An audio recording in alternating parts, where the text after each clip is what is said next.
like a reunion being back on here again.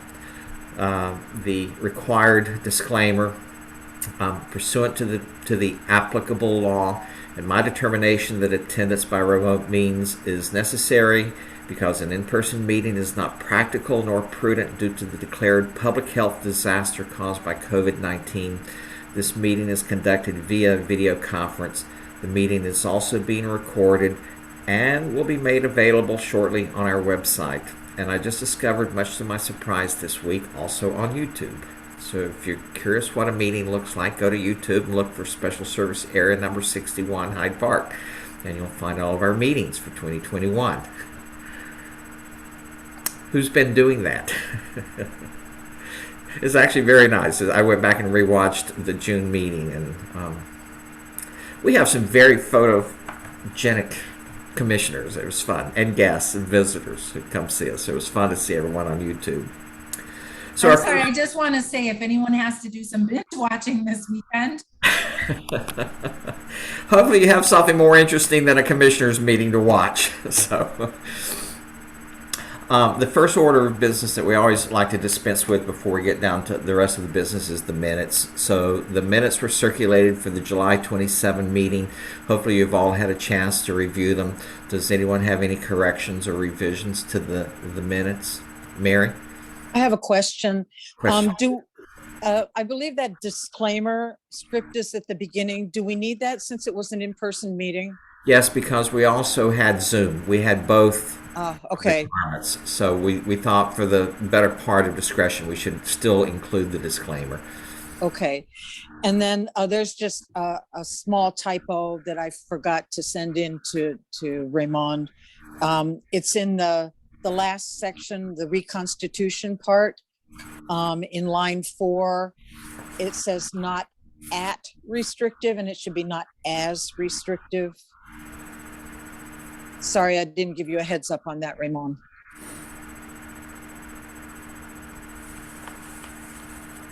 Good. Any other corrections or questions? If not, then the minutes are accepted as corrected. Thank you very much, Ramon. We appreciate it. Next item on our agenda is opening the floor to comments from our guests. Please remember we do have a 3-minute limit. And with the clock on my screen, I can keep track of the time. Do any of our guests have anything they would like to bring up this morning? Hello, George. Hey, Carol. Is that Carol? Joanne? It's Joanne. Hey, Joanne. How are you? Good, thank you. It's me and my mom. Hey there. Hey, Jane. How are you? Hi, George. We were wondering what's going to be done about that panhandling on the corner of 53rd and Blackstone. And, it seems to be that's the magnet spot right now with 2 or 3 people sometimes in front. And I've contacted, talked to the bank manager. She says she can't do anything about it. But it's strange how it's only that bank that attracts that kind of garbage and the homeless hanging out in front and panhandling. And neither the Hyde Park Wind Trust Bank, Fifth Third Bank, or Chase has that problem. So you're talking about the south side of the street at 53rd in front of the Bank of America. Correct. Yeah. We'll reach out to them. I'll make a note to try to find who the manager is. Oh, I have the manager's name and card and everything, Aisha Fikes. And Okay, you can send it to me. Sure. Put her name in the chat. Okay, I don't know how to do that. I'm not sure. You can just call her. Okay, that'll work. Okay, that'll work fine. Okay. Yeah. All right. I'm happy to reach out to them and address it. Yeah, because and the thing is that SECC gets funding from Bank of America. So I actually have people down at the main office downtown that I could call. I tried getting through corporate to make a complaint about it, and they just giving me a runaround because I'm not a Bank of America customer. So I wouldn't be one of those trying to. The last time I think we addressed this was a few years back when they got a new security firm. But then now here we're having some challenges again. Right. And it's just, and I think the ordinance is that they can't be within 50 feet, panhandling within 50 feet of an ATM, but she says, well, they're not in front of my place directly, so they're right next to it. It's literally the security guards on one side of the front entrance, and the panhandling woman is on the other side of the door panhandling, and it's being allowed. And she said, well, we can't do anything because it's not right in front of Bank of America. Oh. Yep. We'll look into Well, it. we'll reach out and try to get the security, see if they can tighten up their security. Okay, thank you. More comments from any of our guests this morning?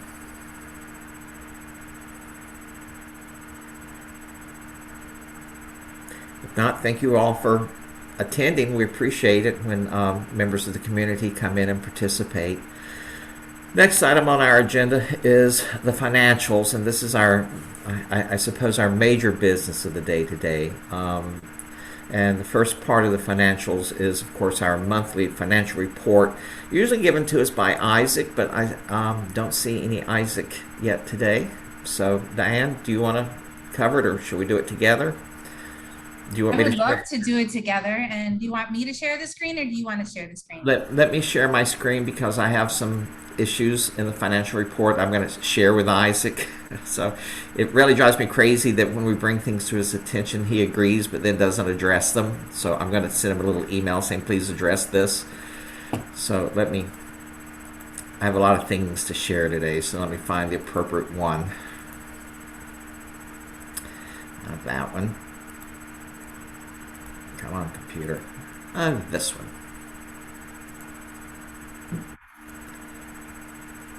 Good. Can you all see this? So this is our financial statement for July. It always begins with a balance sheet in which Isaac explains to us about our assets and liabilities and where we stand this year compared to the prior year. And I always look at the bottom line, and the bottom line is that we're, compared to last year, in very good condition. Is there anything about this sheet that we should address, particularly Diane? Am I on mute? No, I'm not. Okay. On this particular page, no, we obviously, we have money in the bank that we've been talking about. And so if you scroll down a little bit, I don't really see anything here. But we do have some assets and liabilities. So sorry, for some reason it's not. There's nothing due to SECC. Right, we've Been actually transferring cleaned every off. month. Mm-hmm. You'll remember earlier in the year, this line was one of our concerns, that there was a large amount due to the SECC, and we have paid that off and are caught up in what they're determined to have as the service provider. Yep. So I think overall we're in good shape. When you look at the specific detail of the financial report, the Finance Committee met with Isaac last week, and we reviewed this carefully, and we're pretty much on target for where we want to be. You'll notice some of these blocks that are sort of yellow over here on the side, and these are errors in the financial report. So if you look at this number here, is the same as this number here. All of these numbers are the same as these numbers. There was obviously a copy and a paste. There's supposed to be calculations in here, and as you can see, there are no calculations. They're just numbers that were entered. So this part of the report is not accurate. The actual in the budget is. It's just this over-under column that's off. And I noticed there was a second one down at the bottom here on the SSA management, where if you look at the actual, which is 11,000, if you look at the budget, which is 13,000, you would not have an over/under of 11,000. You know, that doesn't make any sense. So we'll have Isaac address these issues. And Yeah, actually, he's joined the call. He's on now. Oh, hey Isaac, how are you? You want me to give you the screen share? Let me stop my share, and you can start yours.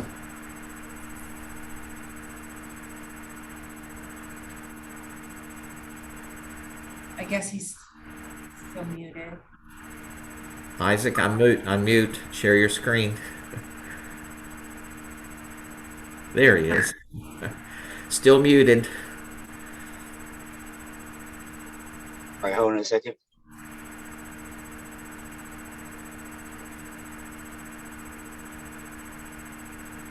I'm about to come in through my computer, so give me a second. I'm on my cell phone right here. 1 second.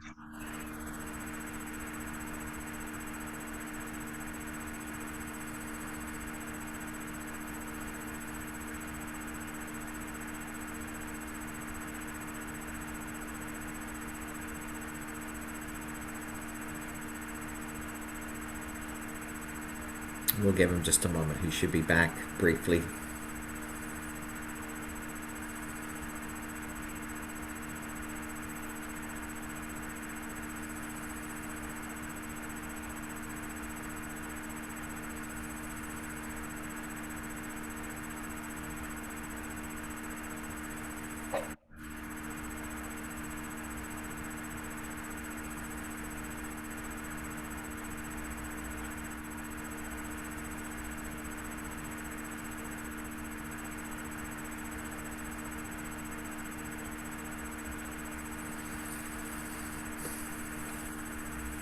Do we want to maybe move on to another item while we're waiting? Let's continue where we were, which was correcting these errors that have cropped into the financial statement. And after our meeting, I will send this to Isaac and have him make these revisions so that when we look at this, we get a more accurate update. The actual and the budgets are fine, and we're pretty much where we should be at this period in time.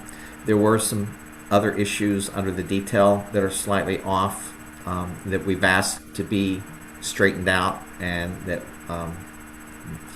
the tree removal is still showing up. And how many months have we discussed there is no tree removal, it's garbage remediation, and that the banking materials need to be shifted over into the banking details.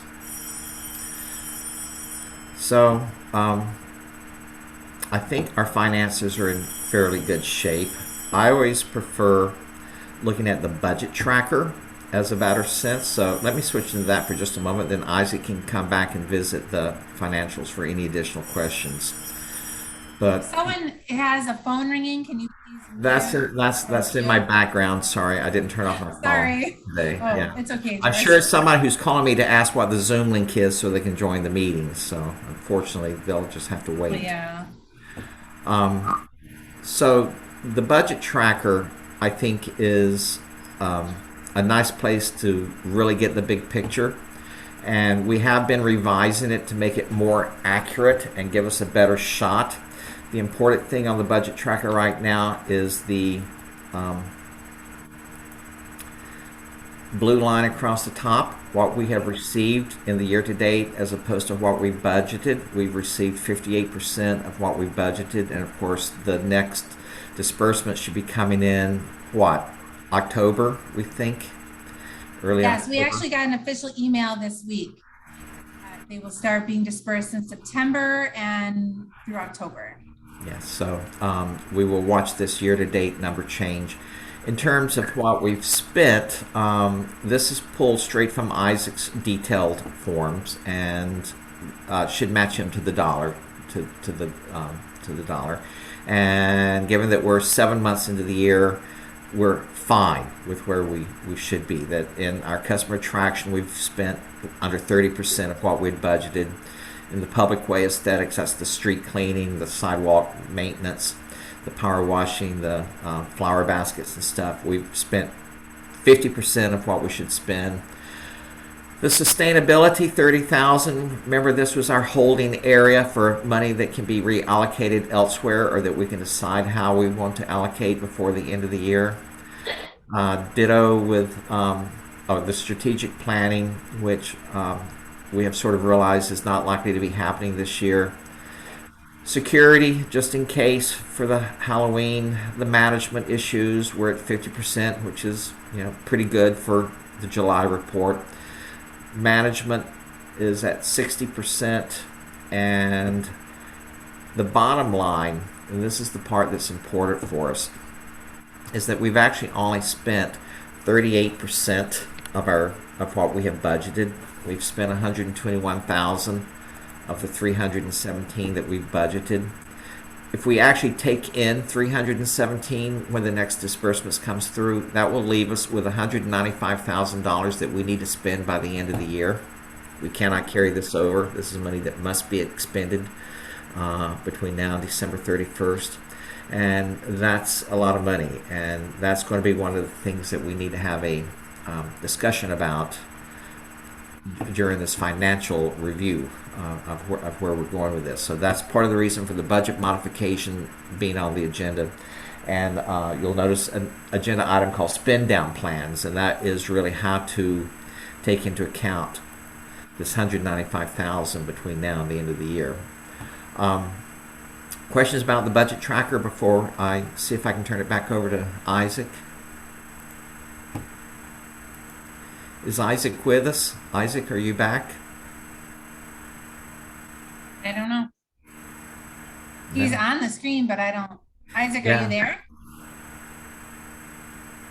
I don't know. Well, Yes. I think we should just proceed. Good. Well, then let's stop at this point for just a second and see if anyone has any questions either about the overall budget tracker. Notice I'm just showing it month by month to make it a little easier to fit on the screen. I don't have all 12 months showing because we haven't spent anything for the future months. So hopefully you're able to see this and understand it. It also prints better if you ever print yourself a copy out. Are there questions about the budget in either the financial report or the tracking that we've been doing?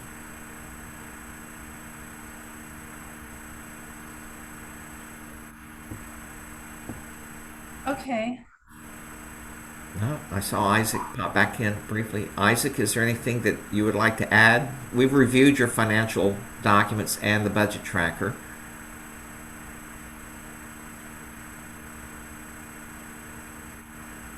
Doesn't seem to have any volume, Isaac. We can't hear you. Nope, No, we cannot hear you. no, nothing. Well, It's okay, Can you hear Isaac. me now? Can you hear me now? Yes, we can hear yeah, you we can now. hear you now. All right. Hey, I apologize to you, but I was unaware I was supposed to be on this call. So I was driving when I got the text. So please forgive me for that. It was not intentional. But just from a liquidity standpoint, your liquidity, you're $33,000 above where you were last year. From a liability standpoint, you're current as it relates to your payments to SECC. Last year at this time, you had a balance due to SECC of $33,000. This year you're current. As it relates to your revenues less your expenses, you have a $19,000 surplus. And so therefore, as it relates to your overall financial performance, you have a net assets of $83,000 this year compared to $16,000 last year. So from a statement of financial position, you're very healthy. From your actual revenues, your collections are really right on target. That difference of $43,000 on the budget versus actual, that all relates to your carryover that you budgeted for this year. So that 141 versus your budgeted of 184, that 184, if you divide that by 7, multiply times 12, that gives you your total budget of 317. So your collections are right on target, which is great. George kind of went through the expenses. 1.0, you're below by 27,000 overall. 2.0, you're down by 8,900. 3.0, you haven't spent anything, so you're down by 17,000. 4.0, you're down by 2,900. 6.0, you are down by 11,000. And then for 7.0, you are slightly above by 1,205.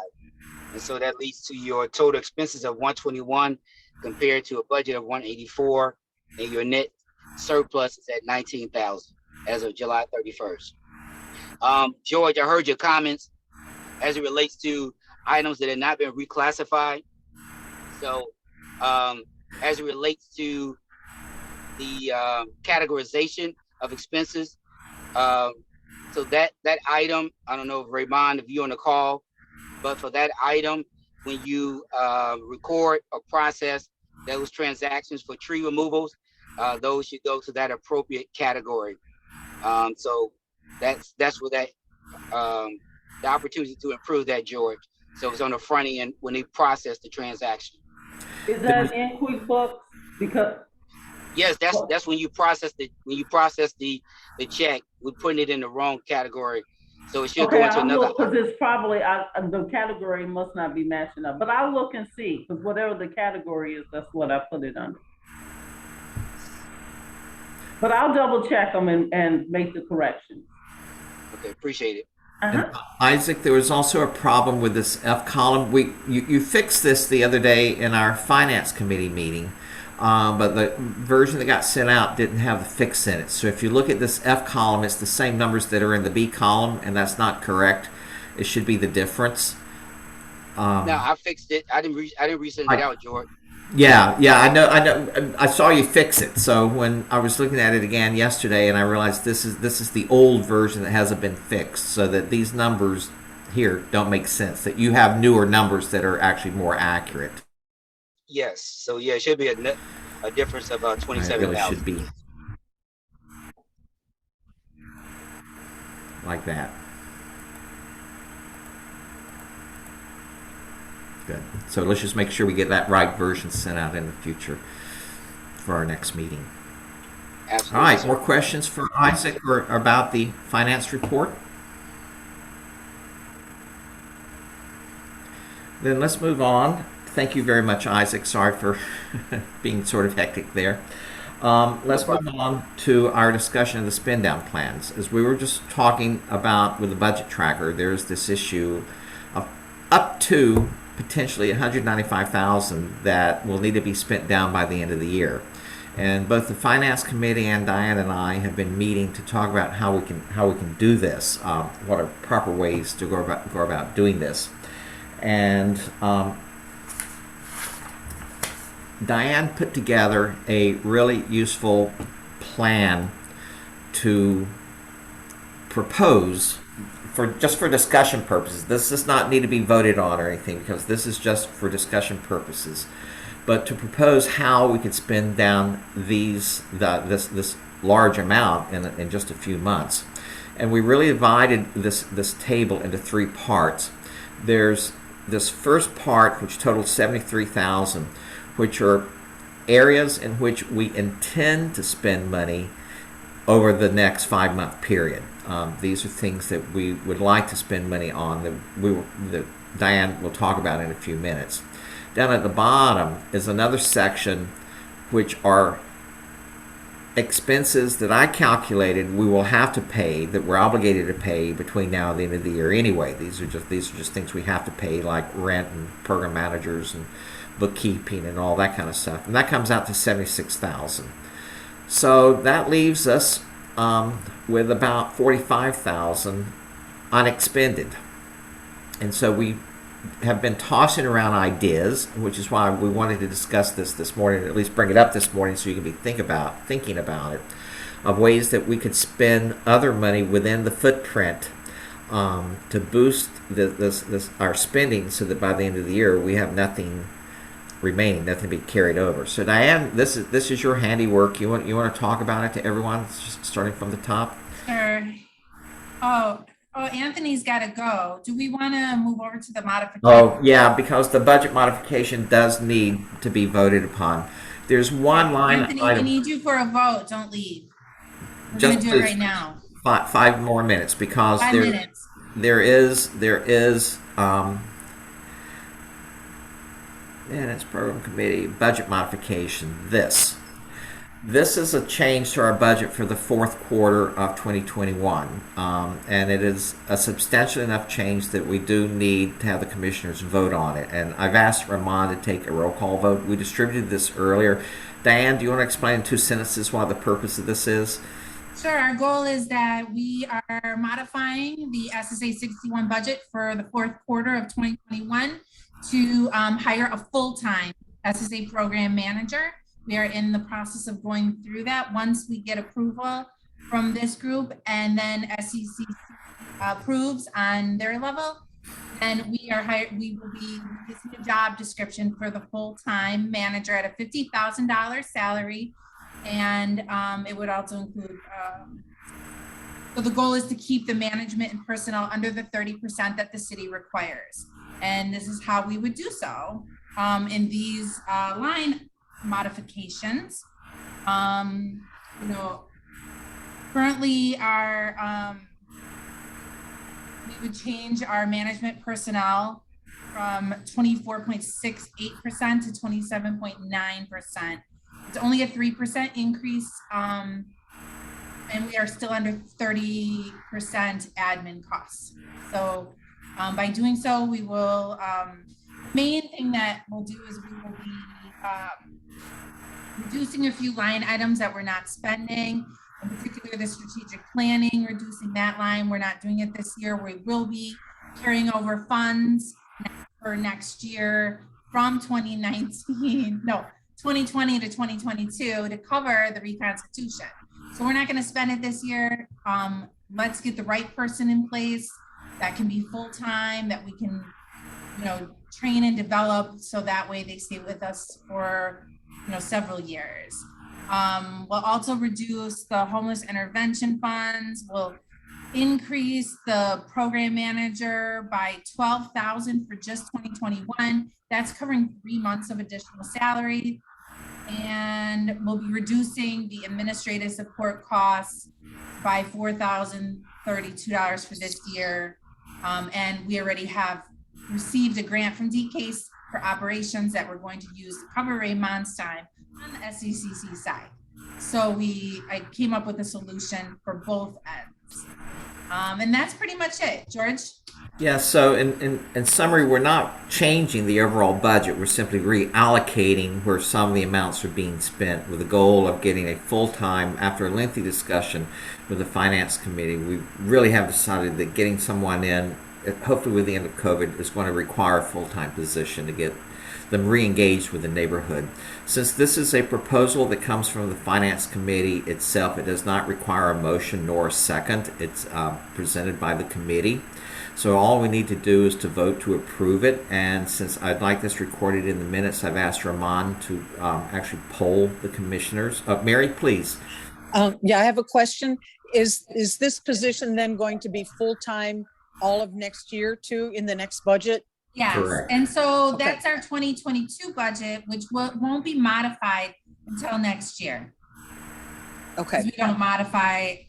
We're going to present the current budget that has been submitted to the city. And that will be the budget that will go to city council. And then we will have to do a modification in the new year. Thanks. And I already have that plan in place. We just didn't want to inundate everyone today with all those extra documents until we need to get to that point. Okay. Thank you, Mary.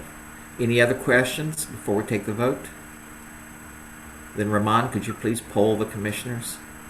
Yes.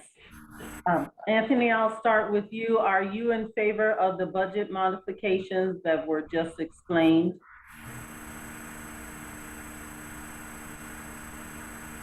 Anthony, you're muted. He says yes. Okay. Thank you. Angie, are you in favor?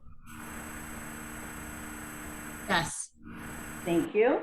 Mary, are you in favor? Yes. George, are you in favor? Yes. Eric, are you in favor? Yes. All right. Those are all the commissioner votes that we have for today. Good. And that is a majority of a quorum, so we will make these modifications. Thank you for showing up and getting it done. You're excused, Anthony. Thank you very much for taking the trouble to be here. It's important to get these. Thank you. Yeah. And thank you everyone for understanding the need and how we're going to position that role. We had a lengthy conversation about this in the Finance Committee because, we had decided after our last program manager that a part-time position would probably be adequate. But I think most of us found that, particularly with the impact of COVID, we lost our presence on the street. There was no one engaging with the businesses, going up and down the street, talking to business owners, and this, going around to the service companies and stuff, and familiarizing themselves with the neighborhood. And so we decided that we really want to get back into a more active, participatory role for our program manager in the future. Yes, and previously we had hired a part-time person because we thought, well, the SSA is about providing services, so we could just manage vendors and contracts, and that could work because that doesn't, but after this past year and a half, we realized it's so much more than that, and we're missing that component of that people, that outreach, that direct point of contact. And so, we are dedicated to continue to support the new role and the person so we can do all of those things. So back to our spend down plan, my exciting. Yeah, and so one component of it obviously is the increased salary for the fourth quarter for the program manager. We seem to have funds, and we're still well below the 30% amount that can be spent on the salary. So I think we're okay with doing that, and hopefully we will be in a position where this new program manager will want to stay, will not be looking for other jobs and wanting to move on after a few weeks to something bigger and better, and that we can get an investment coming out of it. In terms of where we were looking at areas to spend money in the coming 5 months, the new website that we've talked about, special events, the holidays and those sorts of things that will be coming up when it gets closer into the holiday season. The banners that have to be swapped out that are by Valois and over by the Hyde Park Bank. We're playing with some ideas, researching some ideas such as holiday decorations for 53rd Street. Diane and I have been sort of looking online at companies that provide nice decorative street decorations, and I was thinking if we could do that, maybe not spend a lot of money on it, but do it maybe at our 3 major intersections at 53rd and Woodlawn, 53rd and Lake Park, and 55th and Lake Park. It might be a nice pick-me-up after the whole COVID ordeal, just to bring some holiday cheer into the neighborhood. We don't know how it would work and how it would cost and who we need, so it's still in the investigative report. Some brand placements. I think this one is an interesting one. You want to talk about the postcard mailer, Diane? Sure. So through our strategy, we do have some funds to do brand placement, and as we all know, we reintroduced the farmers market this season in a new location. So initially we started talking about how do we do a postcard mailer to the surrounding neighbors, because a lot of neighbors might not even know it's happening. We can't reach everybody. Our social media reach thousands of people, but maybe it's not the 1,000 of people around here. You don't know. And so we wanted to do a mailer, and then we started discussing brand and how do we start to introduce the special service area brand to the neighbors and the mailing, the mailers right in this area. So we decided we're going to do a double-sided postcard. One side's going to be promoting the market. The other side's going to be a soft brand introduction to what is Special Service Area 61. We all know, downtown Hyde Park is a destination now, and it's part of our brand. But Special Service Area 61 is its own identity, and we're providing the service for the district. So that's kind of the thought. And I've already met with CI Media to start talking about what that's going to look like. And as part of that whole process of doing a mailer and reaching out to specific areas in the neighborhood and trying to promote the concept of the SSA, what the SSA is doing and it is about, we were looking at new projects that we might want to add. One of the ones that I think is something that we as a body have talked about extensively but have never really acted on is creating an actual accurate directory of businesses, and not just storefronts, but actually all the businesses in the footprint. I know Mary and Diane were reviewing the various mailing lists that have been used by different organizations, by civic engagement at the university, by the Chamber of Commerce, by the SSA at various times. And I think we all came to one conclusion: they were woefully out of date. They were just so full of errors, leaving businesses out that have opened, including businesses that have been closed for years, not including 2/3 of the service businesses that are in the neighborhood. That we would perhaps undertake an endeavor to really create an accurate directory of businesses within the footprint. And that involves going into places like the Hyde Park Bank building and just walking from door to door, getting names of businesses and contact persons and telephone numbers and stuff. Thinking being that we would probably hire someone short-term, temporary, to try to pull that all together. This is just an idea. This is still in the working phase. One of the ideas that we've been discussing is replacing the artwork in the viaducts. You all know my passion for trying to do something about the viaducts because they're just so crappy. But we keep being told by the alderman, wait, no, don't do anything, don't spend money on it. The state's going to do it, the city's going to do it, the menu money can be used to do it, the TIF funds can be used to do it, so don't spend your funds on it just yet. So that's fine, and I appreciate that, but there's some things we could do in the viaduct right now, the viaducts, that would make a difference. One is update the artwork. I'm not talking about the murals, but there are these steel curtain panels that are mounted on the walls, and they were originally put in place by the Office of Civic Engagement, the 4th Ward Alderman, 5th Ward Alderman, and they had several partners they worked with, the Chicago Public Arts Group, Hyde Park Arts Center, a couple of other organizations. And at the time, Alderman Preckwinkle said to us, the nice thing about these mounted screens is they can be swapped out. They're not meant to be there forever. They're meant to be left up for a few years, and then when they begin to show wear and graffiti, we'll take them down and put new artwork up, and we can have a revolving experience of artwork in the viaducts. And of course, that was 2006, and they've never been replaced. And they're really showing their age. They're showing their graffiti, and they're too many times being cleaned.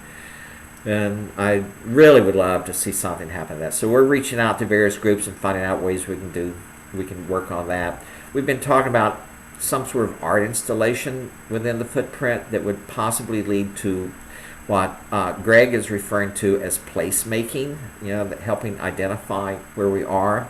He has some ideas that he's been sharing with the Finance Committee and with the Program Committee.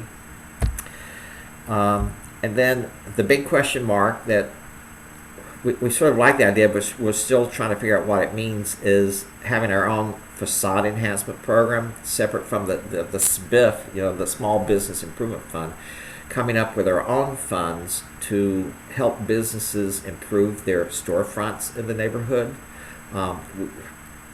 Diane has a lot of experience doing this through the SECC. You did how many businesses in Woodlawn? In Woodlawn, we did 7 storefronts. And it was mainly the new doors, new windows, some hook pointing. Please don't, I'm not a mason person, but some of that stuff on one of the properties. So we have done it before. And we've also done other things with storefront facade improvement, like awnings, removing signage or barriers, things like that. So if we seem to have the funds and we decide to move in this direction, we will probably try to put together some sort of small committee to oversee how this would work and try to figure out how we can do it equitably and fairly. Again, restricted to within the footprint, but it might be a good opportunity for some of our smaller businesses to get some funding in place to help out and help improve their businesses and make the street front look better. We are moving ahead with the Kenbark Plaza landscaping project that we've been in lengthy conversations with Kenbark Plaza. Charles Newsom, of course, is bringing funds to this project as well. And Clarence Davids has submitted a proposal that we're negotiating with them on, trying to get them down a little bit, but that we will bring some landscaping to the corner of 53rd and Woodlawn, there at the corner of Kenbark Plaza, where right now there's just, weeds growing, and perhaps help to find that corner a little bit better as part of our business district. And if it goes successfully, then we look at maybe how to implement similar changes in other parts of our footprint. So this list is just a wish list. It's not written in stone. We're not committed to doing everything on this list, or not even sure that we'll have funds to do lots of the things that are on this list. If there are things that you would like to add to this list, that is the purpose of one of the purposes of the commissioners. So if there are needs that you see that could be met legitimately by the commission within the footprint, then please bring your ideas to the table, add them to this list, bring them to the finance committee. We will talk about it, look it over, and we will. Or the program committee. Or the program committee. That's exactly right. Thank you. A lot of these things are program committees. Encourage everyone, not only bring your ideas, but if you could also do a little research for us, that'd be great. Like I just need like one extra step. So when you have a great idea, like bring some meat with it, so that way it's a lot easier to implement. Yeah, so we have a clear idea of what you're talking about. So we will keep in constant contact with you in the following meetings about where this spin down is going and how we're managing it. And hopefully we'll be able to do that, because the money must be spent at this point. We already have a carryover for next year. We can't carry over twice, and so yes. And we also know that we'll have a new program manager, and so my style of management is how, to sit down and lay things out. And that's what George and I did one day. And this will help a plan for that new person too. We can put timelines on it when we want it to happen. So that way all they have to do is follow these plans. And so, and we may need to do this kind of every year, and that's fine as we grow and learn together. Any questions about this or comments about the spin down plan?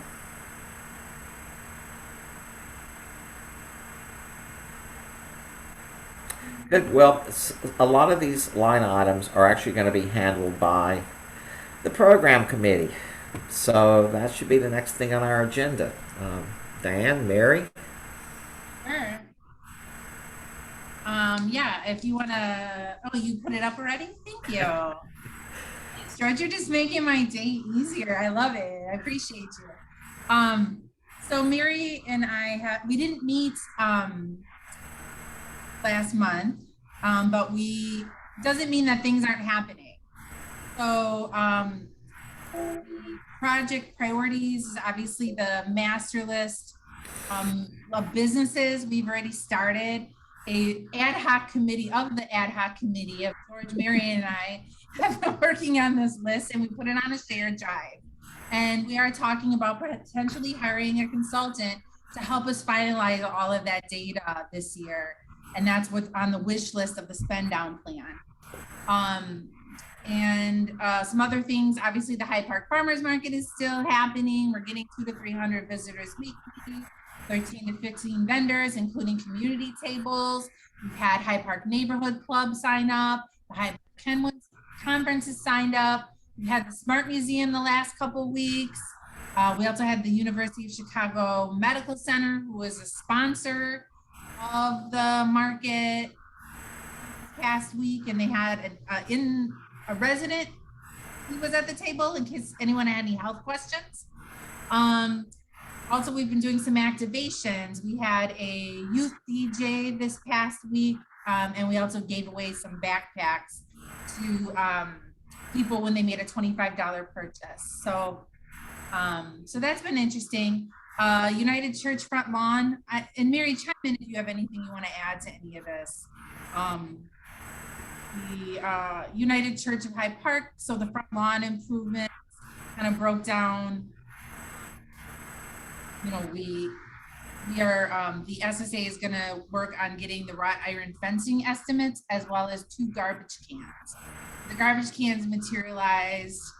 They asked about that, so we are going to look into that. We do have the money to order them, and we'll work with Alderman King's office to make sure they're placed where they want them. And then I've reached out to 3 different wrought iron fencing companies this month, and no one's responded. So I don't know if it's just that they don't check their info email or at email. So now I'm gonna have to call them all to get people to come out and give us an estimate on that. Someone sent me, oh, good, in the chat, Parkway fence estimate. All right, thank you. And then 53rd and Woodlawn, we have gotten a few estimates from them. We are adding in a landscape bricks to create a permanent landscape. The estimate that they sent back with the bricks was a little bit higher than our shared budget with Kenbark Plaza. So we have asked them, can they give us an estimate for something with bricks, our 7,000 to 8,000 budget combined. So hopefully they'll get that back to us, and that will be implemented within the month. And then Small Business Saturday is our last thing we'll be working on, and a campaign tailored to the SSA footprint with special activation or deals. Oh, and I did close out the rebate program on our Survey Monkey, so we are no longer accepting rebate applications at this time, and we will also get that removed from the website. Any questions or comments, Mary? Do you want to add anything? No, sounds really good, Diane. Yes, and so our next meeting is Tuesday, September 7th. It's the first Tuesday of the month at 10 a.m. And we'll be going again through that budget spend down plan. See, like, okay, what's realistic, what needs to be researched. So if you're looking to get more involved, right now is a great time because we don't have a program manager. You need research and estimates. And if you have an expertise area, let me know. And that way I can be like, great, look up holiday decorations, you know, like, or whatever. So thank you. Call to action. Back to you, George. Okay, Diane, the next item on our agenda is Kenbark Plaza. Do you have the diagrams from Clarence David's? Let me stop so you can pop those up because I think they're probably worth sharing. Oh, the most recent ones? Yeah. Okay, let me pull it. Sorry, I didn't have it up, but I didn't think about it in advance either. I can find it easily. George, can I ask a brief question? No, sorry. Guests aren't allowed to intervene. Sorry.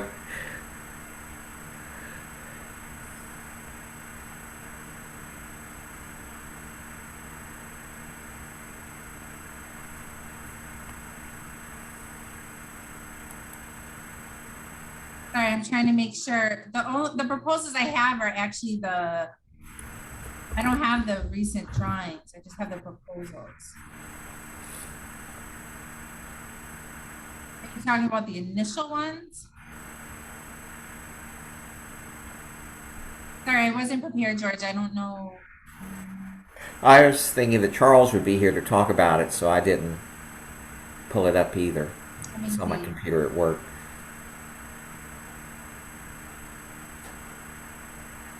I can do the initial picture. Sure, that would be helpful.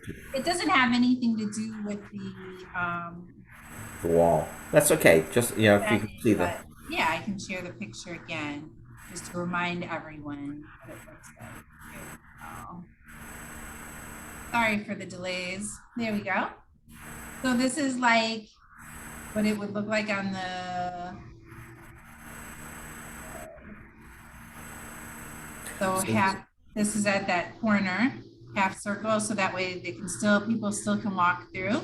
So what we had discussed is putting that brick around here to make it more permanent for this particular area. And then the small north entry bed would not have the brick around it. Correct, George? Correct. The north entry bed is right by the entryway into the parking lot. It's where the driveway is, right there by the eyeglass store, the Pearl Optical store, going into the into the parking lot, and it will be kept flat. You don't want anything raised there for cars to hit. But in the pedestrian corner where people walk through, we thought it would be nice to have a little bit more of a visual raised bed, so it's not so low, so it's more visible from the street, from cars driving down the street can see it, can see the plants in it. We were very concerned that it would be tall enough not to encourage skateboarders and short enough that it would encourage hanging out. So we've asked for about a 2 to 2.5 foot high wall, which is high enough, I think, to keep off most of the skateboarding crew. And it's not high enough for people to comfortably sit on. And that's where we're currently in negotiations with them about the cost for doing something like that. But it will create more of an architectural element on that corner and really help maybe better define that west entrance into Kenbark Plaza. I live on the west part of Hyde Park, and so that's the way I always walk in. And so I know a lot of people use that sidewalk. We didn't want to block the sidewalk itself, but it just looks kind of scraggly right now. And so hopefully if we can get this boosted. Kenbark Plaza is contributing part of the cost, and we're contributing part of the cost. So this is a mutual effort. I see Mary has her hand. I have a question. Please, Mary. Thanks. Yes. What I'm wondering is the installation going to be a height that's going to interfere with seeing around the corner for drivers as No. they're making the turns? No. Everything that's going into the planters are low growing. Nothing is tall. And it's set back from the street, so it shouldn't have any impact on the visual traffic, the visual direction of people who are driving in the cars down the street. Okay, because I know some of those daisies can get kind Most of of the tall. Yeah, no, these are Viet's little Susie, so they're little, so they shouldn't be too bad. And Okay. the geraniums will not be over 6 to 8 inches high. The grasses will get a little bushier, but they're very airy and open, and so I don't think it will have any impact on the visibility of the corner. Okay, thank you. Good. More questions? Then moving on. Any news about the farmers market? Well, I just kind of gave an overview of all the Gave that, activations we're doing, and different community groups are signing up to take slots. And so we're hoping to get some more things happening. We have 6 weeks left, but I feel like our soft reintroduction to the community under COVID and specific guidelines, we're doing quite well. And yes, it could be bigger, and yes, there could be more people, but it feels good, and it's got a good vibe to it, and the vendors are dedicated. I've heard nothing but positive feedback from people who've gone So to it gives us a lot to build on for next year, especially with the new program manager. Yeah. Any other questions or comments about the farmers market?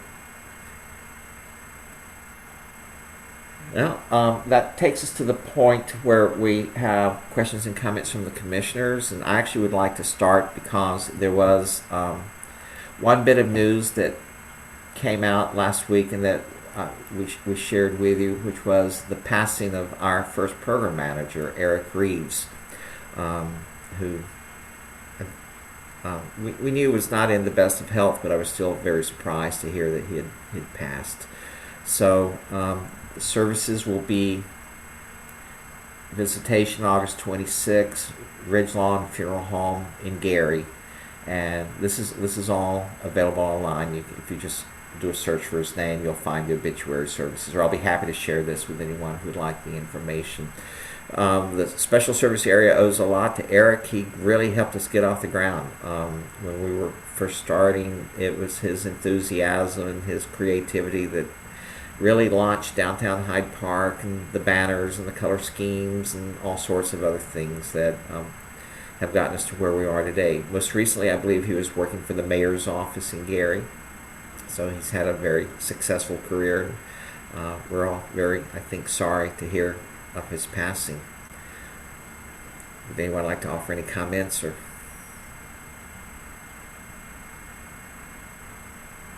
We will be sending flowers, Good. as everyone knows, from the SSA and CCC. We'll do one combination. Good. Well, if anyone needs any of this information, just let me know and I'll be happy to share it with you. Anything else that anyone would like to talk about? Mary? I know that you mentioned that we're going to be swapping out the art that's under the viaduct. We hope. We hope. Okay. Well, I guess in the meantime, there's a brand new set of graffiti under the 53rd Street, right on that artwork. It just appeared this past week. So, Yes, and there's some graffiti on the side of Office Depot. Andy, I took some pictures. I was going to send them to you. I just haven't had a chance yet. They're on my phone from today. We are working to get that addressed as well. Thank you. Is graffiti on the upswing? I saw graffiti in my alley this week, and I've lived here for 25 years. That's the first time I've ever seen graffiti in my alley. I had a bunch in my alley this week too, so I don't know. More questions or comments from any of our commissioners? Thank you all for coming out today. Sorry that it was a bit of a hectic meeting. Nothing seemed to go smoothly today. Our next meeting is scheduled for Tuesday, September 28th at 11 o'clock a.m. I suspect we will still be Zooming for that meeting. If there's no objection and no additional questions, then I believe this meeting can be adjourned. Thank you all. Have a good Labor Day. Thank you all. George? Have a great George? Yes.